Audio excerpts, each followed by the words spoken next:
Hello, welcome to kitchen to you Kannada YouTube channel. ನಾನಿವತ್ತು ನಿಮಗೆ super ಕ್ರಿಸ್ಪಿಯಾಗಿರೋಂಥ ಅವರೆಕಾಳು ಮಿಕ್ಸ್ಚರ್ ಹೇಗೆ ಮಾಡೋದು ಅಂತ ತೋರಿಸ್ಕೊಡ್ತೀನಿ. ಅವರೆಕಾಳು ಸೀಸನಲ್ಲಿ ಈ ಮಿಕ್ಸ್ಚರ್ನಂತೂ ನಾವು ಮಿಸ್ ಮಾಡೋದಕ್ಕೆ ಆಗಲ್ಲ. ನೀವು ಒಂದ್ಸತಿ ಟ್ರೈ ಮಾಡಿ, ಪದೇ ಪದೇ ನೀವೇ ಮಾಡ್ಕೊತೀರಾ. ಇದನ್ನು ಮಾಡೋದಕ್ಕೆ ಬೇಕಾಗಿರೋಂಥ ಸಿಂಪಲ್ ಇಂಗ್ರೀಡಿಯೆಂಟ್ಸ್ ನೋಡೋಣ ಬನ್ನಿ. ಚೆನ್ನಾಗಿ ನೆನೆಸಿ ಸಿಪ್ಪೆ ಸುಲಿದಿರೋಂಥ ಅವರೆಕಾಳು, 1 ಬೌಲ್ ಆಗುವಷ್ಟು ಅವಲಕ್ಕಿ, 1 ಬೌಲ್ ಆಗುವಷ್ಟು ಕಡಲೆ ಬೀಜ, ಹಸಿ ಕಡಲೆ ಬೀಜ, ಹಾಗೆ 1 ಬೌಲಷ್ಟು ಉರಿಗಡಲೆ, 1 ಬೆಳ್ಳುಳ್ಳಿ, ಸ್ವಲ್ಪ ಕರಿಬೇವು.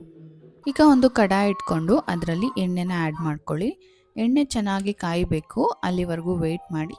ನಂತರ ನೀವು ಸಿಪ್ಪೆ ಸುಲಿದಿರೋ ಅಂಥ ಅವರೆಕಾಳನ್ನ ಆ್ಯಡ್ ಮಾಡ್ಕೊಳ್ಳಿ.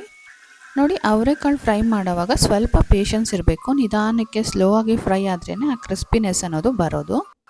ಅವರೆಕಾಳು ನಿಧಾನಕ್ಕೆ ಫ್ರೈ ಆಗಿ ತಾನಾಗೆ ಮೇಲೆ ತೇಲ್ಕೊಳ್ಳೋದಕ್ಕೆ ಸ್ಟಾರ್ಟ್ ಆಗುತ್ತೆ. ನೋಡಿ, ಈ ಕಲರ್ ಬರಬೇಕು, ಅಲ್ಲಿವರೆಗೂ ನೀವು ನಿಧಾನಕ್ಕೆ ಸ್ಲೋ ಕುಕ್ ಮಾಡ್ಕೊಳ್ಳಿ.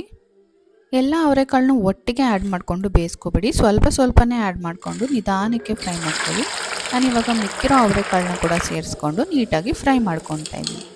ನಂತರ ನಾನಿಲ್ಲಿ ಕಡಲೆ ಬೀಜನ ಅದೇ ಬಾಣಲಿಗೆ ಆ್ಯಡ್ ಮಾಡಿಕೊಂಡು ನಿಧಾನಕ್ಕೆ ನೀಟಾಗಿ ಕ್ರಿಸ್ಪಿನೆಸ್ ಬರೋವರೆಗೂ ಫ್ರೈ ಮಾಡ್ಕೊತಾ ಇದ್ದೀನಿ. ನೋಡಿ, ನೀವು ಗಮನಿಸ್ಬೋದು, ಗೋಲ್ಡನ್ ಬ್ರೌನ್ ಕಲರ್ ಬರುತ್ತೆ, ಅಲ್ಲಿವರೆಗೂ ನೀವು ಫ್ರೈ ಮಾಡಿಕೊಂಡ್ರೆ ಆ ಕ್ರಿಸ್ಪಿನೆಸ್ ಅನ್ನೋದು ಬರುತ್ತೆ. ನಂತರ ನಾನಿಲ್ಲಿ ಉರಿಗಡಲೆನ ಫ್ರೈ ಮಾಡ್ಕೊತಾ ಇದ್ದೀನಿ. ಇದನ್ನು ಜಾಸ್ತಿ ಹೊತ್ತು ಫ್ರೈ ಮಾಡೋ ಅವಶ್ಯಕತೆ ಇಲ್ಲ. ಒಂದು 2 ನಿಮಿಷಗಳ ಕಾಲ ಚೆನ್ನಾಗಿ ಕಾದಿರೋ ಎಣ್ಣೆಯಲ್ಲಿ ಆ್ಯಡ್ ಮಾಡಿಕೊಂಡು ಫ್ರೈ ಮಾಡಿಕೊಂಡು ತಕ್ಕೊಂಡ್ರೆ ಸಾಕಾಗುತ್ತೆ. ನಂತರ ನಾನಿಲ್ಲಿ ಅವಲಕ್ಕಿನ ಫ್ರೈ ಮಾಡ್ಕೊಳ್ಳೋದಕ್ಕೆ ಈ ಥರ ಹೋಲ್ಸ್ ಇರೋ ಅಂಥ ಒಂದು ಪಾತ್ರೆನ ಯೂಸ್ ಮಾಡ್ಕೊತಾ ಇದ್ದೀನಿ. ನೀವು ಬೇಕಾದರೆ ಹಾಗೆ ಕೂಡ ಫ್ರೈ ಮಾಡ್ಕೋಬೋದು. ಇದರಲ್ಲಿ ನನಗೆ ಈಸಿ ಆಗುತ್ತೆ ಅಂತ ಯೂಸ್ ಮಾಡ್ಕೊಂಡಿದ್ದೀನಿ. ಅವಲಕ್ಕಿನ ಫ್ರೈ ಮಾಡುವಾಗ ಆದಷ್ಟು ಲೋ ಫ್ಲೇಮಲ್ಲಿಟ್ಟು ಫ್ರೈ ಮಾಡ್ಕೊಳ್ಳಿ. ನಂತರ ನಾನು ಅದೇ ಎಣ್ಣೆಗೆ ಬೆಳ್ಳುಳ್ಳಿ ಜಜ್ಜಿಕೊಂಡು ಆ್ಯಡ್ ಮಾಡ್ಕೊಂಡಿದ್ದೀನಿ. ಇದನ್ನು 1 ನಿಮಿಷಗಳ ಕಾಲ ಗೋಲ್ಡನ್ ಬ್ರೌನ್ ಆಗೋವರೆಗೂ ಫ್ರೈ ಮಾಡಿಕೊಂಡು ನಂತರ ನಾನು ಅದಕ್ಕೆ ಕರಿಬೇವನ್ನ ಆ್ಯಡ್ ಮಾಡಿಕೊಂಡು ಕರಿಬೇವು ಸ್ವಲ್ಪ ಕ್ರಿಸ್ಪಿ ಆಗೋವರೆಗೂ ಚೆನ್ನಾಗಿ ಫ್ರೈ ಮಾಡ್ಕೊಂಡಿದ್ದೀನಿ. ಇವಾಗ ನೋಡಿ, ಮಿಕ್ಸಿಂಗ್ ಟೈಮ್, ಎಲ್ಲದನ್ನು ಮಿಕ್ಸ್ ಮಾಡ್ಕೊಳ್ಳೋಣ. ಇಷ್ಟರಲ್ಲಾಗಲೇ ಮನೆ ಘಮ ಘಮ ಅಂತ ಇರುತ್ತೆ. ಸ್ವಲ್ಪ ಟೀ ಇದ್ದರೆ ಚೆನ್ನಾಗಿರುತ್ತೆ ಅಂತ ಫೀಲ್ ಆಗುತ್ತೆ. ಫ್ರೈ ಮಾಡಿರೋಂಥ ಎಲ್ಲ ಐಟಮ್ಸ್ನ ಇವಾಗ ಒಂದು ಅಗಲವಾಗಿರೋ ಪಾತ್ರೆನ ತಗೊಂಡು ಚೆನ್ನಾಗಿ ಮಿಕ್ಸ್ ಮಾಡ್ಕೊಳ್ಳೋಣ. ಇದಂತೂ ಖಂಡಿತ ನಿಮಗೆ ಸ್ಟೋರಲ್ಲಿ ಅವೈಲೇಬಲ್ ಇರಲ್ಲ. ಮನೇಲಿ ಮಾಡಿರೋದ್ರಿಂದ ತುಂಬಾ ಫ್ರೆಶ್ ಆಗಿರುತ್ತೆ, ತುಂಬಾ ಹೆಲ್ದಿ ಕೂಡ ಹೌದು.